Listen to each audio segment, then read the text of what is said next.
문준용 동료 진술이라고 했던 대선 직전에 사흘 전이죠. 대폭로.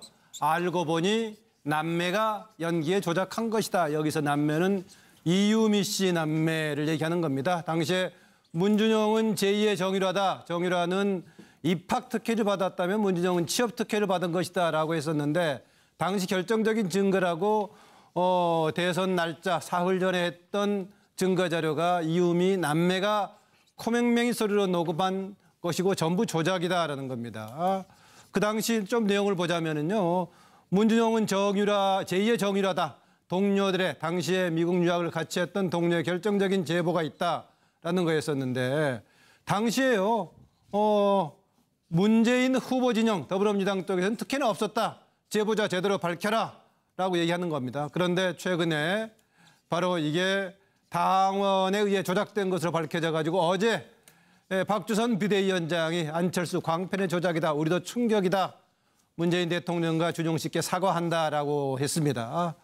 그런데 더불어민주당 평당은 혼자서 과연 조작할 수 있었을 것인지 이 사과가 꼬리 자르기 아닌지 또 사과야 물귀신 작전이야 나오는 얘기는 이 부분에 대한 철저한 수사하고 엄중한 처벌을 요구하면서 동시에 특검을 통해서 조사하자. 이 특검에는 이번 이 조작 관련뿐만이 아니라 당시에 준용 씨의 특혜 취업 의혹도 완전히 해소가 된 것은 아니기 때문에 이것도 조사하자라는 얘기하고 있습니다.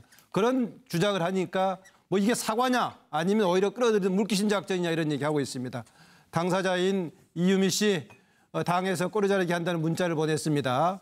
이틀째 지금 검찰 수사를 받고 있죠. 또 당시에 또 관여했다고 알려져 있는 이준서 당시 최고위원. 난 제보를 받았을 뿐이다 했는데 검찰에서는 이미 출국 금지 조치를 해놓은 상태입니다. 청와대 쪽 진실 밝히자 다행이다. 수사 지켜보겠다라는 것이고요. 다른 야당 특히 바른정당과 정의당 이 정도 큰 일에 단독 소행일 리가 없다라고 얘기하고 있습니다. 정말 국민의당 지도부는 몰랐을까? 왜 또 이유미는 이런 것을 이런 일을 저질렀을까? 또 최근에 와서 왜 당에 실토를 했을까? 여러 가지 조금 의혹이 남는 부분이 있긴 합니다. 첫 번째 질문은 이런 부분입니다. 이유미 남매가 코맹맹이 소리로서 이렇게 녹음을 한 건데 이렇게 연기까지 하면서 과연 녹음했을 때 이것을 가지고 무엇을 기대하면서 했을까라는 패널들에게 질문을 던집니다. 예, 추가 영상 자료 봅니다. 뭐가 얘기를 해서 어디에 이력서만 내면 된다고 얘기를 했던 것 같은데 아빠가 하라는 대로 해서 들었던 걸로 나는 그렇게 알고 있었어. 그리고 그렇게 소문이 났고 그렇게 얘기를 들었어. 나 가짜 아니다 이 말씀하시는 거예요? 당연하죠. 그분은 그분의 일방적인 주장일 뿐이고 저희들이 확보한 사람이 그 사람이 아닌 것만은 분명합니다. 그리고 저희들이 한 명으로부터 받은 게 아니고 복수의 사람으로서부터 확인한 내용이기 때문에 그런 사실 자체 문준용이 아버지인 문재인 후보가 고용정보원에 원서를 지워서 내라 했다는 말이 있었다는 부분에 대해서는 여러 차례 확인이 된 사실입니다. 자신은 국민의당과 인터뷰를 한 사실이 없기 때문에 국민의당이 공개한 가까운 동료라는 사람의 인터뷰는 가짜가 분명한 것 같다고 말하고 있습니다. 준용 씨의 대학 동문들 주장처럼 이 사태는 검증을 넘어선 인격살인이자 마녀사냥이고 중대 범죄 행위에 해당합니다.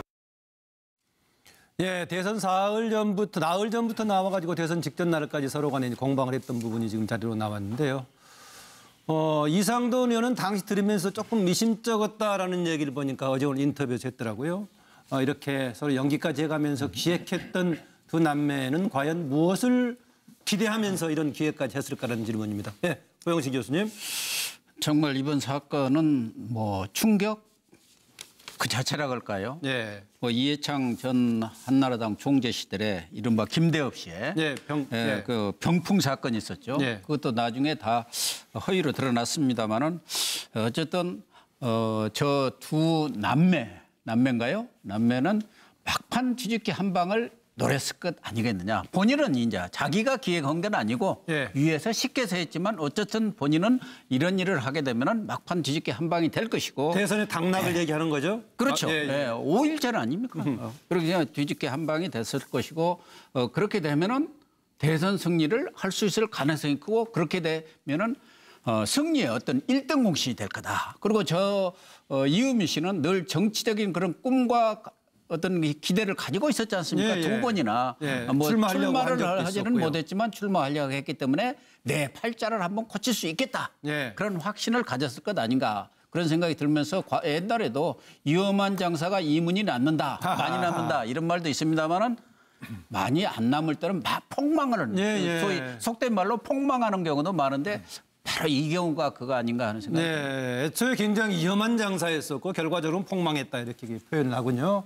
서양호 소장. 네. 저는 그 천인공노할 사태라고 생각이 드는데요. 민주정당에서 있을 수 없는 일이 일어난 것에 대해서 개인의 문제인지 아니면 의혹이 일어난 것처럼 지도부라든가 당에서 조직적인 기획으로 의한 것인지에 대해서 반드시 밝혀져야 한다는 생각이 듭니다. 천인공노란 표현은 보니까 그 국민의당의 김동철 원내대표도 그런 표현을 하긴 했더라고요. 그 당에서 나온 표현이고요.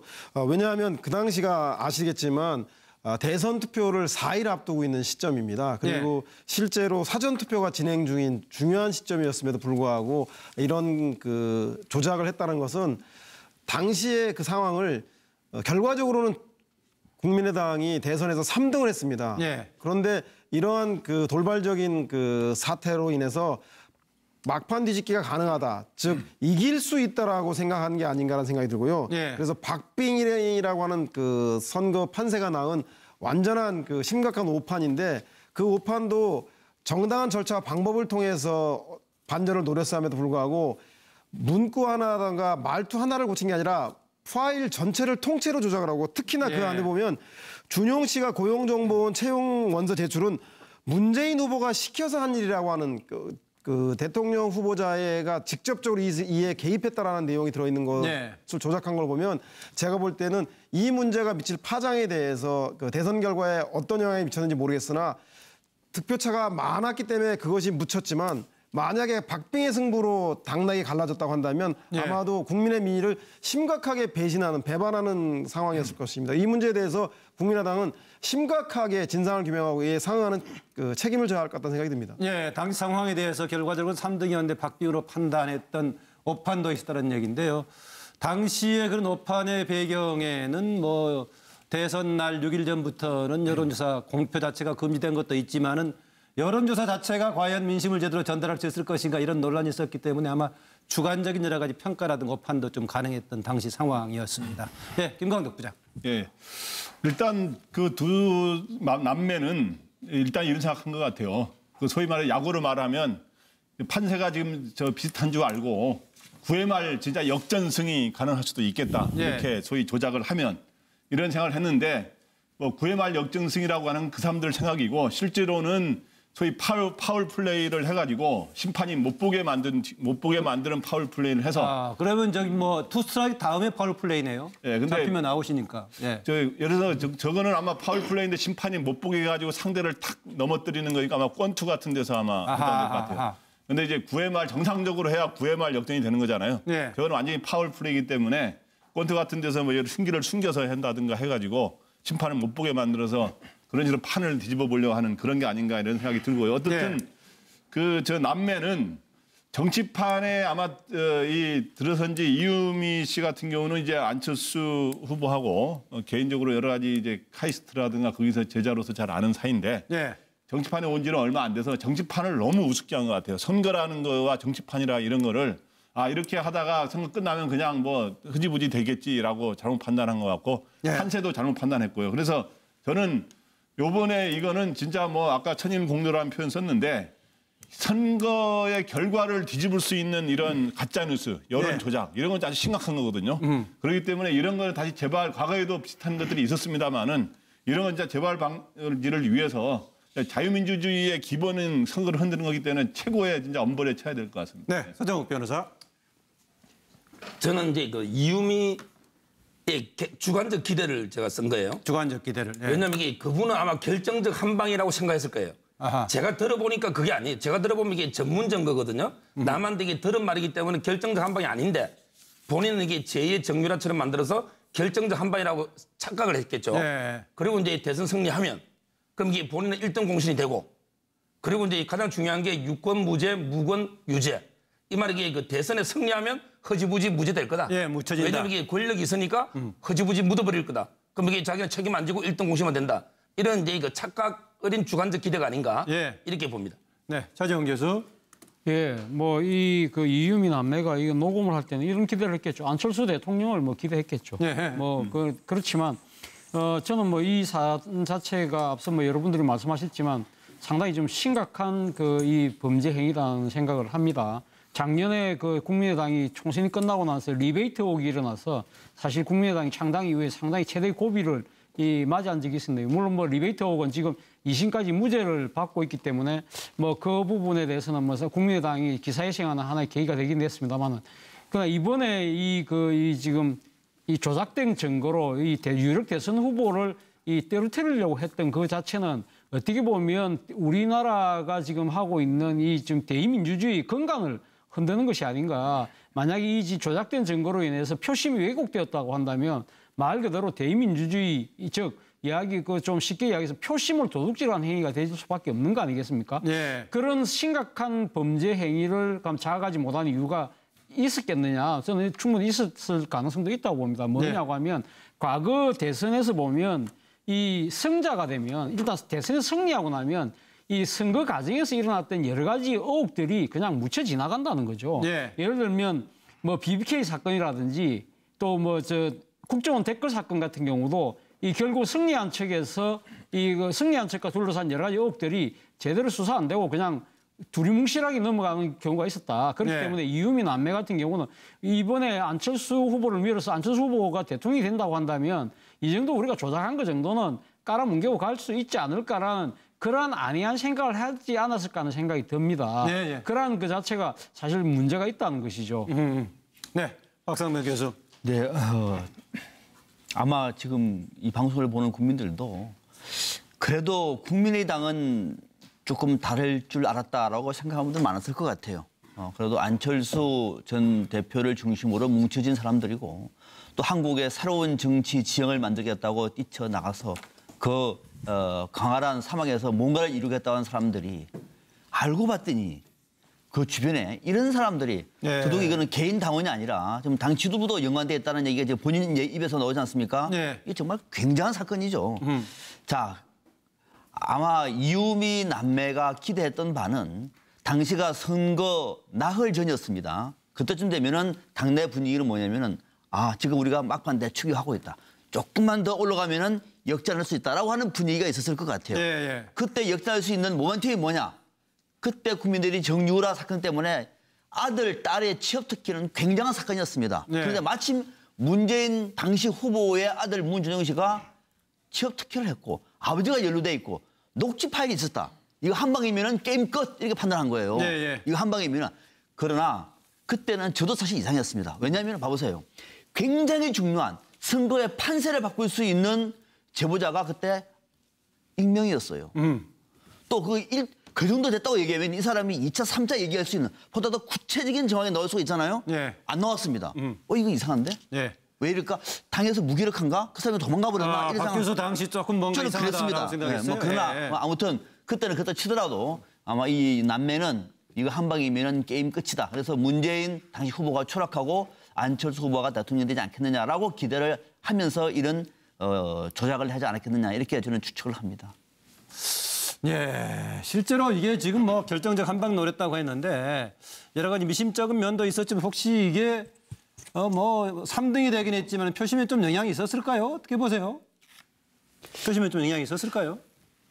글쎄요, 저는 뭐 거의 없었지 않느냐 그렇게 봅니다. 선거를 하는 사람들은 늘 뭐 이렇게 자기하고 박빙의 승부를 이렇게 겨루는 걸로 생각을 하잖아요. 주변에서 다 이긴다고 좋은 얘기들만 하기 때문에 그렇기 때문에 저런 한 방이면은 판세를 뒤집을 수 있지 않겠냐 했지만 사실은 뭐 그 선거 며칠 남겨놓은 상황에서 그 정도의 충격이랄까? 저 문준용 문제는 오래 전부터 우려먹은 사안이었기 때문에 그래서 좀 심하게 이야기하면 아주 오랫동안 제기됐던 문제였기 때문에 정말 충격적인 내용이 나오지 않는 한 어떤 결정적인 증거가 나오지 않는 한 국민들 유권자 입장에서는 또 무슨 다른 얘기였나 뭐 이런 정도 아니었을까 해서 저는 선거 결과에는 큰 영향을 못 미쳤다고 봅니다. 한 사람만 더 듣죠. 만약에 그 당시에 이 주제는 굉장히 큰 이슈였는데 당시에 문재인 후보 쪽에서 어떤 얘기를 했느냐면은 그 제보자가 누군지를 밝히라 그랬어요.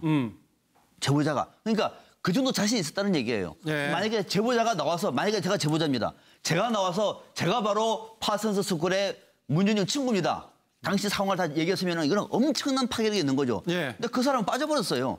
오히려 상대 쪽에서 밝히라고 했는데 밝히지 못하다 보니까 이거 뭔가 이상한데? 라고 하는 분위기 속에서 선거 판세에는 큰 영향을 미치지 못했던 거죠. 못했을 거다. 두 분 다 그렇게 얘기하시군요. 또 당시 상황에 대해서 내용으로 봤을 때 당사자들이 설령 이런 식의 내용은 했을 가능성이 없다라고 판단도 충분히 아마 가능했을 것 같아요. 그런 부분이고요. 관련해서 질문 하나 더 드리겠습니다. 박주선 의원이 어제 사과를 공식적으로 했는데 어제가 26일이죠. 내부적으로 알게 된 것은 24일 날 상황은 대충 파악했는데 어제 공식화되면서 박주선 비대위원장이 사과를 했습니다. 시인하고 사과를 했는데 회견의 효과 얼마나 무엇을 기대했을까요? 뭐 이런 질문을 던지면서요. 추가 자료 봅니다. 국민의당은 문준용 씨의 미국 파슨스 스쿨 동료 증언을 근거로 문준용 씨의 고용정보원 입사와 관련 당시 문재인 대통령 후보 개입 의혹을 언론에 발표했습니다. 그러나 당시 국민의당에 제보된 카톡 캡처 화면 및 녹음 파일이 조작된 것으로 밝혀졌습니다. 본의 아니게 국민 여러분께 허위 사실을 공표하고 혼란을 드려서 공당으로서 막중한 책임감을 느끼고 정말 송구스럽게 생각을 하고 있습니다. 정말로 죄송합니다. 아울러 당사자인 문재인 대통령과 그 아들 준용 씨에게도 진심으로 사과를 드립니다. 서동욱 변호사 먼저 하실래요? 저는 이제 그 사과가요 진정성이 없는 게 조용하게 검찰 수사망에 때문에 어쩔 수 없이 그 매도 먼저 맞는 것이 낫다는 말 있잖아요. 그렇게 보군요. 그래서 그 셀프로 먼저 자백했는데 제가 보기에 그 내용이 전형적인 꼬리 자르기식 사과입니다. 실무자인데 뭔가 이게 어떤 실체를 밝혀서 전모 황골 탈퇴의 노력이 안 보이고 딱 꼬리만 자르겠다 이런 의도가 보입니다. 김광석 부장. 일단 그 뭐 사과를 발표할 수밖에 없었던 거는 지난 토요일 날 24일 날 이 본인이 먼저 당에 와서 고백을 했다는 거 아닙니까? 근데 그 고백을 한 이유는 검찰 수사가 본격적으로 들어가니까 검찰 수사에 가면은 도대체 해명할 방법이 없지 않습니까? 그렇기 때문에 고백을 해서 불가피하게 하게 된 게 측면이 하나 있고 어떻든 이왕 알게 됐으니 먼저 자백하는 형식으로 당 지도부가 자백하는 형식으로 먼저 해서 사과를 해야 검찰 수사해가지고 점차에서 조금이라도 먼저 이야기가 나오면 더 큰 매를 맞으니까 매를 조금이라도 덜 맞겠지 하는 그런 심정으로 그렇게 한 거로 보입니다. 뭐를 조금 맞으려고 조기에 했다라고 보군요. 차재원 교수. 뭐 저는 뭐 일종의 방아선이라고 봅니다. 뭐 지금 산불이 났는데 지금 뭐 자칫 잘못하면 내 집을 다 태울 수 있다고 한다면 조금 손해가 보더라도 방아선을 쳐서라도 이거 산불을 막아야 되지 않겠습니까? 아마 제 생각에 국민당은 지금 상당히 최대의 위기 지금 직면해 있는 상황이기 때문에 이 걷잡을 수 없이 지금 그 번져오는 이 대형 산불을 어떻게 막을 것이냐.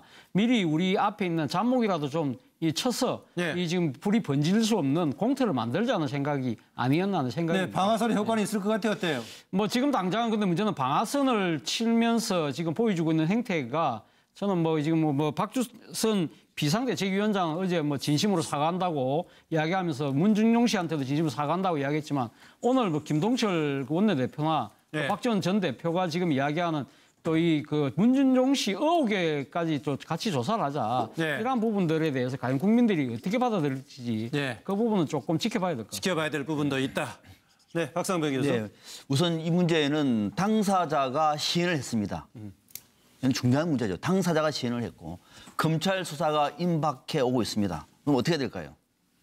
방법이 없는 거죠. 그냥 묻고 갈 수는 없는 거죠. 그래서 결국은 박주선 비대위원장이 직접 정면 돌파를 선택을 한 겁니다. 네.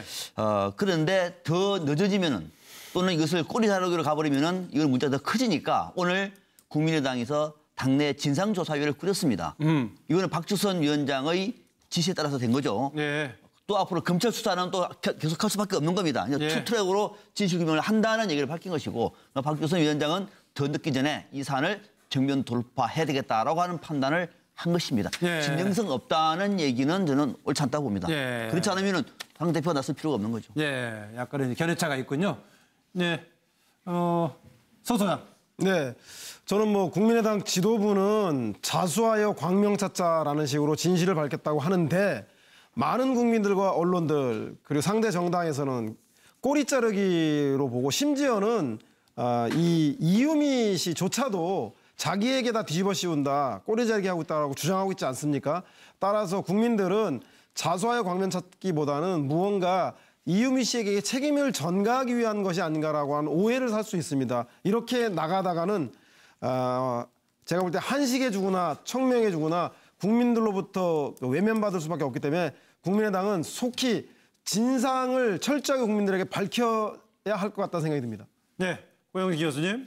뭐 당이 난파위기에 처한 그런 위기 국면이기 때문에 그나마 충격을 최소한으로 좀 줄여보자는 차원의 그런 뭐 대응 아니었나 그렇게 보여집니다.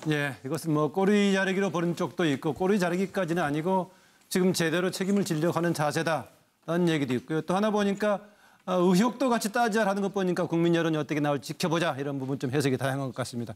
관련 질문 하나 더 있습니다.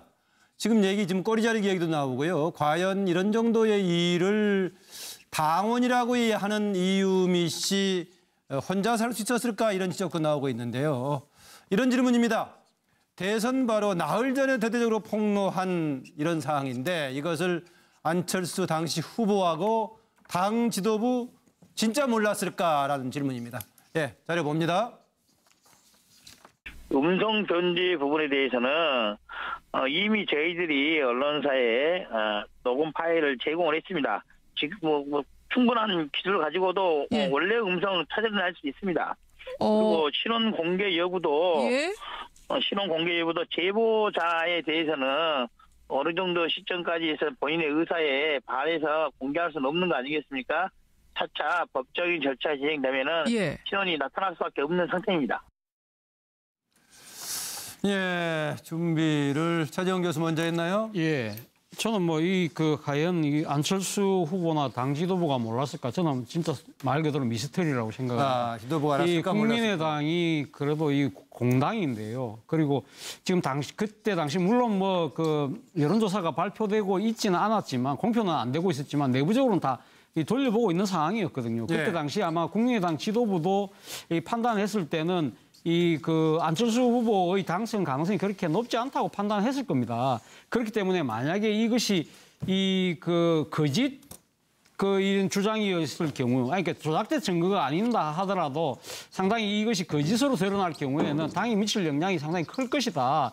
까딱 잘못하면 이것이 어떻게 보면 자폭을 할 수 있는 자폭탄이 될 수 있는 그런 위험이 크다는 거 판단했을 수도 있을 거거든요. 그럼에도 불구하고 이게 대한 검증이 별로 없이 이렇게 이걸 공개를 했다.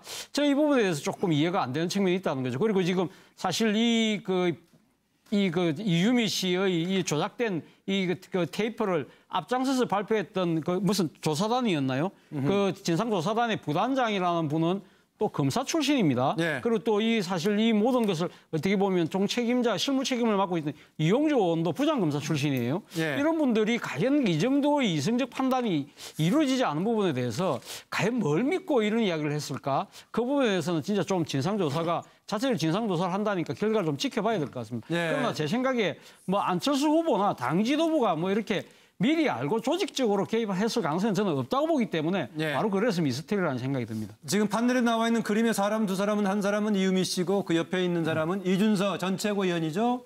두 사람 다 안철수 전 후보가 이제 벤처업계에 있던 사람들 영입했던 그런 케이스인데요. 뭐 젊은 사람들이고 했었는데 물론 뭐 책임이라든가 이후에 이제 수사 과정에서 확인돼 봐야겠지만 현재 두 사람 다 한 사람은 조사를 받고 있고 두 사람 다 검찰이 출국 금지 조치를 해놓은 상황입니다. 예, 고영식 교수님, 과연 지도부는 몰랐을까 이런 질문입니다. 저는 알똥말똥이라고 써놨는데 알았을 수도 있고 몰랐을 수도 있다. 그런데 이유미 씨도 물론이고 이준서 최고위원, 전 최고위원이죠. 이분들 다 정치를 신인 정도가 아니라 정치의 본령을 잘 모르고 그런 선거 테크닉이나 이런 것도 잘 모르는 분들입니다. 그래서 저기 김동철 원내대표가 천연병이라는 그렇죠. 천연병 중에 천연병. 이 사람들 선에서 이것이 기획이 되고 어떤 이렇게 폭로가 됐다고 생각하는 사람은 아무도 없을 거예요. 그럼 과연 어느 선까지 이 사실을 알았느냐 이게 중요하지 않겠습니까? 그렇기 때문에 저는 뭐 안철수 당시 후보라든가 최고 지도부까지가 이 사실 자체가 거짓이라는 것을 알았으리라고는 생각지는 않습니다. 그러나 어느 선에서 그 밑에 어느 선에선가는 기획을 해서 내려왔다는 거 아닙니까? 기획을 해서. 이유미 씨 이야기는 자기는 그걸 실행만 했는데 나만 지금 꼬리 자르게 한다는 그런 얘기를 하고 있는 것으로 봐서는 과연 어느 선에서 이러한 기획을 한번 해보자. 이거 판을 완전히 뒤집을 수 있는 한판 승부를 걸어보자는 선이 어느 선인가. 이게 이제 검찰 수사에서 밝혀져야 하지 않겠나 이런 거죠. 세영호 소장. 네. 저는 그 정당과 정치인들은 국민의 신뢰를 기반으로 도덕성을 무기로 생존할 수밖에 없습니다. 특히 야당인 경우에는 그렇습니다. 그런데 몇 가지 의문이 드는데 이유미 씨 자원봉사자라고 국민의당에서 애초에 해명했는데 자원봉사자 아니었죠. 지난 총선 때 전남 여수갑에 예비후보로 총선에 출마한 적이 있고 안철수 후보의 2012년 대선 캠프에서 진신캠프 활동을 했고 안철수와 함께한 희망의 기록 66일의 저자이기도 합니다. 깊이 있게 정치에 관여한 인물이라는 거고요. 두 번째는 24일 날 이유미 씨가 이용주 의원에게 찾아가서 이 사실을 실토했답니다. 26일 날 검찰 소환 수사를 앞두고. 그런데 왜 이용주 의원과 박준원 의원 사이에서 24일 날 보고한 내용을 26일이 돼서 국민들에게 사과했을까? 이틀이나 걸렸던 건 무엇은 의미가 있는 것인가? 제가 볼 때는 그 과정에서 무엇인가 수습하려고 시간 벌기를 한 건 아니었냐라는 의심이 좀 들고요. 세 번째는 국민의당이 안철수 후보와 더불어서 모든 당력을 집중해서 상속 정치, 취업 특혜 의혹이라고 해서 이 문제를 가장 대선에서 쟁점화했던 사실입니다. 따라서 이것을 다 우연의 일치로만 봐야 할 것인지 저는 알았다면 기획 조작의 의도이기 때문에 강제 해산돼야 된다는 생각이 들고 만약에 몰랐다면 무능한 거고 국민의 믿음에 신에 배반한 것이기 때문에 자진 해체한 거 아닌가라는 생각이 들 정도로 이 문제는 심각한 상황이라는 생각이 듭니다. 서양 소장은 상황을 아주 심각하게 보고 강한 책임을 져야 된다. 그래서 어느 쪽이든 해산이든 해체든 간에 당이 가야 된다라는 아주 강한 주장을 하고 있네요. 수정욱 변호사. 저는 이게 안철수 후보까지는 모르겠지만 최소한 이게 그 밑에 이용주 또는 이게 김인원 그 부단장 있잖아요. 발표한 이런 지도부는 최소한 이게 저는 미필적 고의가 있다 봐요. 알았다 봐요. 그러니까 알고 모르고가 어떤 걸 알고 모르고를 얘기하는 겁니까 지금? 조작된 걸. 조작된 걸요? 왜냐하면 이게 미필적 고의라는 게 뭐냐면요. 이게 그 폭로가 허위일지 모른다는 걸 인식하고도요. 대선의 승리를 위해서 어쩔 수 없이 용인하는 거. 그래서 미필적 고의라고 용어를 썼군요. 그러니까 과실하고 고의 구별할 때 용인설입니다. 저는 이게 충분히 조금만 팩트를 검증해 보면 이게 허위라고 알 수 있었어요. 왜냐하면 이게 학생의 학적부를 본다든지 이런 식으로 이게 검증을 해야 되잖아요. 근데 그걸 검증을 소홀히 했는데 이게 제가 보기에 미필적 고의 가깝게. 왜냐하면 이게 조금만 주의했으면 금방 허위인 걸 알 텐데 대선 승리를 위해서 그 허위를 용인했다. 따라서 이게 저는 최소한 이게 그 두 분 저는 안철수 후보까지는 몰라도 저는 이게 미필적 고의가 있다 봐요. 실무 책임자급, 단장급 이런 데서 그분은 충분히 알 수도 있었다. 김광덕 부장. 저도 서 변호사님하고 아까 우리 고 교수님하고 비슷한데요. 그러니까 알똥말똥 그 비슷한 건데 분명하게 당 지도부는 뭔가 의구심을 갖고 있었는데 이 불장난일 것 같은 걸 알면서도 그냥 방치한 겁니다. 그렇기 때문에 왜 그러냐. 첫째, 이게 엄청나게 중요한 제보이기 때문에 최소한 그 제보자를 공개할 수 없는 사항도 윗사람이면은 제보자가 누구냐. 파슨스 스쿨이면 그게 누구냐라고 분명히 물어봤어야 되고 왜 그래서 그 사람의 이름을 공개할 수가 없느냐. 이거를 물어봐야 돼요. 예를 들어 신문사에서도 기자가 중요한 이런 취재원인데 취재원을 밝힐 수 없을 경우에는 최소한 부장하고 편집국장한테 누구라고 보고는 해야 되거든요. 그 보고하지 않은 거를 기사화해서 그 기자 말만 믿고 쓰는 경우는 사실상 없습니다. 그렇기 때문에 지도부는 당연히 그거를 걸러내야 될 책임이 있는데 최소한 그런데 뭐 조작됐다 이거를 확인하거나 그런 거를 알지는 못했을 가능성은 있는데 분명한 게 뭔가 의구심이 있다. 이거는 알았던 거로 보입니다. 네. 박상명 교수. 그 당시에 이제 국민의당이 지금 우리가 끝나고 난 다음에도 국민의당이 지금 당내에서도 왜 이렇게 선거에서 좋은 성과를 거두지 못했을까 내부적으로 토론을 좀 많이 하고 있습니다. 근데 깜짝 놀라요, 사실은. 당 내부에서도 정말로 선거에 대해서 조직적으로 개입을 못했습니다. 엉성했어요, 결과적으로. 상당히 엉성했습니다. 밖에서 보면 놀라울 정도로. 물론 그것이 이제 생긴 지 얼마 안 됐고 또 인적 풀이 그렇게 많지도 않고 또 더더욱 선거가 입학했기 때문에 당시에 민주당처럼 충분히 하지를 못했던 그런 측면. 그래서 깜짝 놀랄 정도로 대선 대응이 상당히 미흡했다. 이렇게 이제 저는 평가를 내고 있는데 네. 그런 측면에서 보면은 저는 이 내용도 진상조사단 일부가 이 내용을 아마 파악을 했지 그 위에는 진상조사단을 믿었을 것 같아요. 네. 우리가 그 사람 찾았습니다. 파슨스쿨 동료래요. 그래? 녹취록도 있습니다. 가져왔습니다. 그래? 이 정도지. 그걸 가지고 확인을 해보고 제2, 제3의 발을 끊어낼 만큼 누구도 그렇게 신경을 못 썼을 것이다. 네. 그래서 당 지도부 이준서 전 최고위원 라인 일부 검정단 정도는 알았을지 모르겠지만 나머지 당의 뭐 선대위의 지도부라든지 더더욱이 저는 이용주 의원도 저는 몰라야 될 가능성이 굉장히 높다. 네, 물론 안철수 후보는 말할 것도 없고 이 정도로 생각을 해요. 중요한 거는 당 이제 조사에 들어갔습니다. 당 조사 한번 해보고 그다음에 검찰도 수사에 들어갔으니까 어느 선까지 알았는지는 조금 더 한번 지켜보겠습니다. 네.